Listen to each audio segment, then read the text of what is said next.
I'm Stacy Gordon. Welcome to That's My Jam. Recently, someone posted a comment on one of my jam videos asking if I'd ever attempted orange marmalade with the Ball freshTECH jam and jelly maker. My answer was no, but this sent me on a quest to see if I could find a recipe that would work in the freshTECH. Good news, I did. Now, one thing I want to talk about before we get started is the difference between preserves and marmalade. Preserves are like a jam with chunky pieces of fruit. They're made with crushed and sliced or whole fruit.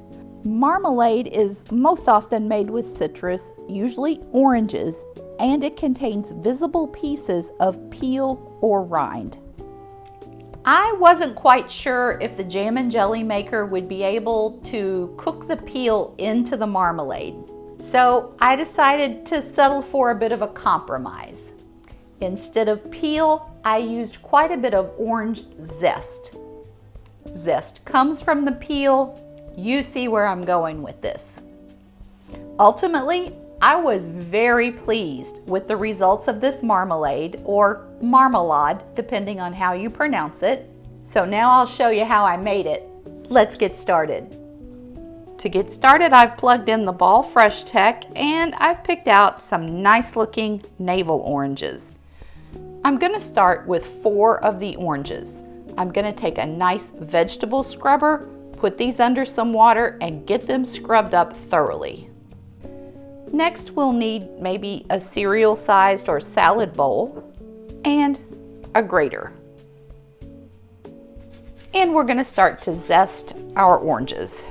You're immediately going to get that wonderful citrus aroma, but you definitely want to be careful not to get too far into the orange. This is what we don't want, the pith of the orange. We just want to stay very light and get the outermost peel. After 2 oranges, I have quite a bit of zest and I don't really feel like I want to go with any more than that.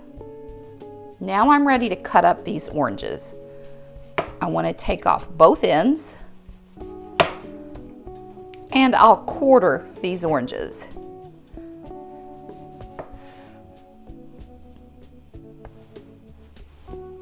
Next, I want to remove this white membrane.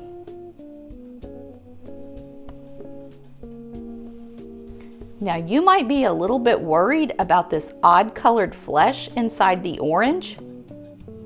It's got a bit of a pink tint to it. It almost looks a little bit like a grapefruit, but rest assured, these are very orangey tasting, nothing unusual. And the really good thing about these oranges, I don't see even 1 seed. I'm wanting just over 2 cups of orange, so I'm definitely going to have to cut up my other 2 oranges, even though I don't want to zest these first. After you've cleaned your orange pieces, you want to get those cut up about like that. I'm going to have to cut up a 5th orange in order to be able to get as much orange as I need for this recipe. That looks better. Don't forget your beautiful orange juice. We are right at 2 cups. I think that's going to be enough. In my jam pot, I'm going to sprinkle and evenly distribute 3 tablespoons of the Ball Real Fruit Classic Pectin. One thing I want to stress right now, make sure that your tablespoons are light tablespoons. Definitely not heaping tablespoons, or else this marmalade comes out a little too thick. I'll place my orange pieces on top of the pectin.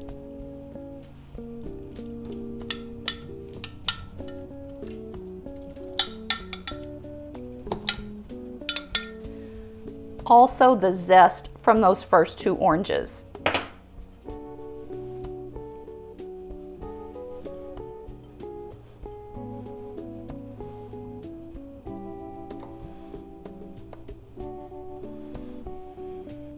With all of that inside the pot, I'm going to hit the jam button and enter.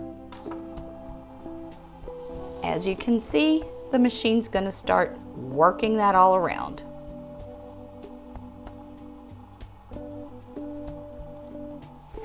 While that's working, I'm going to add a pat of butter to help reduce foaming. While that's doing its thing, I've measured out 3½ cups sugar. After 4 minutes, we'll hear those 4 short beeps. Now I'm going to add my 3½ cups of sugar right on top of this mixture.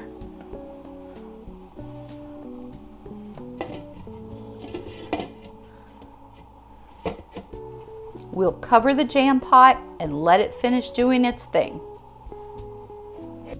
Now would be the perfect time to go tap the like button. And if you haven't already, please consider subscribing to my channel. I've been sterilizing my jars, so now I'm going to go ahead and get those ready by placing them rim side up on a towel. When you hear the final series of beeps,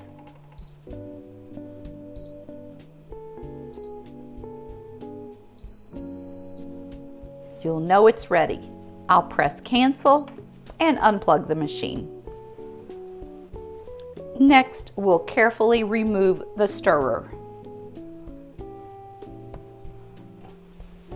Taking a look at this, I still feel like some of my pieces are a little bit large. In the past, I've had good luck using a silicone whisk to just kind of mix that up a tiny bit. I'll just target some of the big pieces. And as usual, I feel like that works.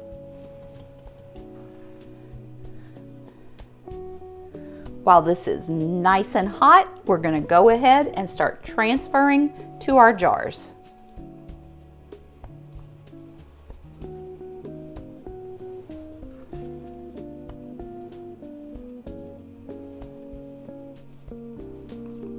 As is pretty typical for the freshTECH, this yielded 4 half pints. And they look pretty.